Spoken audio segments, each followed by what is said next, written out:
അസ്സലാമു അലൈക്കും. ഇന്ന് ഞാൻ വന്നിട്ടുള്ള ഒരു സീതപ്പഴം കൊണ്ടൊരു പുഡിംഗ് ഉണ്ടാക്കാനാണ്. അടിപൊളി ടേസ്റ്റാണ്. ഇന്ന് നമുക്ക് എങ്ങനെയാണ് ഉണ്ടാക്കുന്നതെന്നൊന്ന് കണ്ടു നോക്കിയാലോ. അതിനായിട്ട് ഞാൻ ഒരു സീതപ്പഴം എടുത്തിട്ടുണ്ട്. ഒരു വലിയ പഴമാണ് എടുത്തിരിക്കുന്നത്. ഇത് മാറ്റി വച്ചേക്കാം. ഒരു ബൗൾ വെച്ച് കൊടുത്തിട്ടുണ്ട്. അതിലേക്ക് 1 കപ്പ് ഫ്രഷ് ക്രീം ഒഴിച്ചു കൊടുക്കാം. മിൽക്ക് മേഡ് ഇവിടെ ചേർത്ത് കൊടുക്കാം. ബീറ്റ് ചെയ്തെടുക്കാം.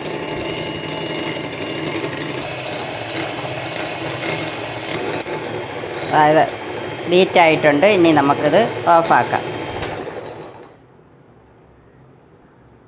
ഇനി നമുക്കിത് അതിലേക്ക് ചേർത്ത് കൊടുക്കാം. ഇനി കൈ കൊണ്ട് നമുക്കൊന്ന് ഞരടി അതിനകത്തേക്ക് അതിൻ്റെ ചാറ് ഇടാം. അരിയൊക്കെ മാറ്റിയിട്ട്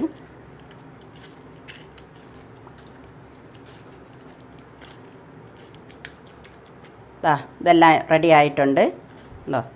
കുറച്ച് മിൽക്ക് മേഡ് കൂടെ ചേർത്ത് കൊടുക്കാം. എസൻസ് കൂടെ ഒഴിച്ചു കൊടുക്കാം. നല്ല രീതിയിലൊന്ന് മിക്സാക്കി എടുക്കാം. പുഡിങ് ഇതിനകത്തേക്ക് ഒഴിക്കാം. ഈ ബൗളിൽ നമുക്കിനി 1 മണിക്കൂർ ഫ്രിഡ്ജിലേക്ക് വയ്ക്കാം. അടിപൊളി പുഡിങ് എല്ലാം റെഡി ആയിട്ടുണ്ട്. സൂപ്പർ പുഡിങ്ങാണ്. ഇതുപോലെ എല്ലാവരും ഒന്ന് ഉണ്ടാക്കി നോക്കണം.